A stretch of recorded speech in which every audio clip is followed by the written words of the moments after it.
আসসালামু আলাইকুম। Hello everyone, কেমন আছেন সবাই? আমি আছি আলহামদুলিল্লাহ।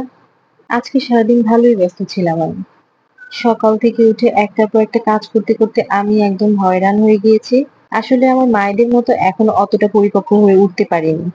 আজকে একটু আমি ২ চুলায় একসাথে রান্না করার ট্রাই করেছি। আমি নরমালি ১ চুলায় একটা, একটা করে রান্না করি। ২ চুলা একসাথে দিতে গেলে দেখা যায় আমার যেকোনো কিছু পুড়ে যাবেই।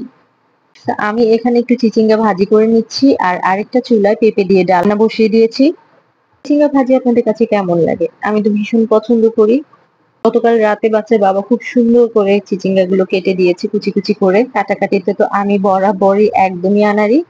দেখা যায় বাচ্চার বাবা প্রায় সময় আমার টুকিটাকি কাটাকাটি সব করে দেন। চিচিঙ্গা রান্নার চেয়ে আমার কাছে কিন্তু চিচিঙ্গা ভাজি মজা লাগে। আমার খুব প্রিয় এই সবজিটির কিন্তু অনেক, অনেক উপকারিতা আছে। আমি সেদিন একটি নিউজ পেপারে চিচিঙ্গার উপকারিতা পড়ছিলাম।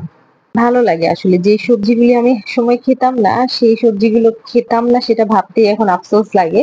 এই সবজিগুলোর যে এত উপকারিতা যেটা আমি জানতাম হয়তো টুকিটাকি কিন্তু আমি সেটা খেতে চাইতাম না। আমার ভালো লাগতো না। আমার মনে হয় কম বেশি সবাই ছোটবেলায় শাক-সবজি এগুলো খাওয়া নিয়ে খুব ঝামেলা করত। এদিকে আমি আরেক চুলায় পেঁপের ডাল বসিয়েছি, সেটি প্রায় হয়ে গিয়েছে। জাস্ট এখন আমি ফোড়ন দিয়ে দেব। পেঁপেগুলো সেদ্ধ হয়ে গিয়েছে, ডালটাও রান্না হয়ে গেছে। চিচিঙ্গা কিন্তু আমাদের শারীরিক শক্তি বৃদ্ধি করতে অনেক সহায়তা করে। রোগ প্রতিরোধ ক্ষমতা বাড়ানো সহ অনেক দিক থেকে শরীরের জন্য অনেক উপকারী এই সবজিটি। এই সবজিটি শরীরে রক্তচাপ কমিয়ে আমাদের নার্ভ সিস্টেমকে সুস্থ রাখে, স্পন্দনকে ভালো রাখতে ঠিক রাখতে সহায়তা করে। এছাড়া এই সবজিতে প্রচুর পরিমাণে পটাশিয়াম থাকে। এই সবজিটি কিন্তু ক্যান্সার প্রতিরোধ করতে অনেক হেল্প করে। এটি ডায়াবেটিস নিয়ন্ত্রণ করতে সাহায্য করে।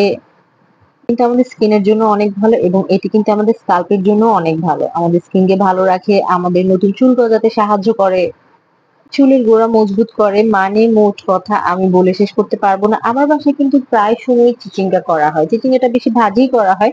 যদিও একটু ঝোল তরকারি করে খেলে সেটা পুষ্টিগুণ বেশি ভালো থাকে। বাট আমার কাছে ভাজিটা ভীষণ ভালো লাগে। এদিকে আমার পেঁপের ডাল রান্না করা হয়ে গিয়েছে। আমি একটু রসুন পেঁয়াজের ফোড়ন দিয়ে নিয়েছি শুকনো মরিচের সাথে। পেঁপে দিয়ে ডাল রান্না তো রেডি হয়ে গেছে। আমি চুলার আঁচটা বন্ধ করে দিয়েছি। আর এদিকে আমার চিচিঙ্গাও প্রায় রান্না হয়ে গিয়েছে। চিচিঙ্গা যখন প্রায় 80% সেদ্ধ হয়ে যাবে তখন এখানে একটা ডিম ভেঙে দিয়ে দিচ্ছি। রেসিপিটা তো আমি আগেও আপনাদেরকে দিয়েছি। আমার কাছে ভালো লাগে। কিছু, কিছু ভাজি আছে যেগুলোতে যদি ডিম ভেঙে দেয়া যায় তাহলে ওগুলোর টেস্টটা আরো অনেক গুণ বেড়ে যায় আমার কাছে মনে হয়। তারপরে তো টেস্ট, স্বাদ এগুলো সবকিছু আসলে যার, যার পছন্দের উপর নির্ভর করে। এরপর আমি একটু লবণটা চেখে দেখব, যদি কম মনে হয় আবার একটু লবণ এড করে দেব। আমার ভাজি কিন্তু একদম শেষ পর্যায়ে। একদম ভালো মতো নেড়েচেড়ে নিচ্ছি।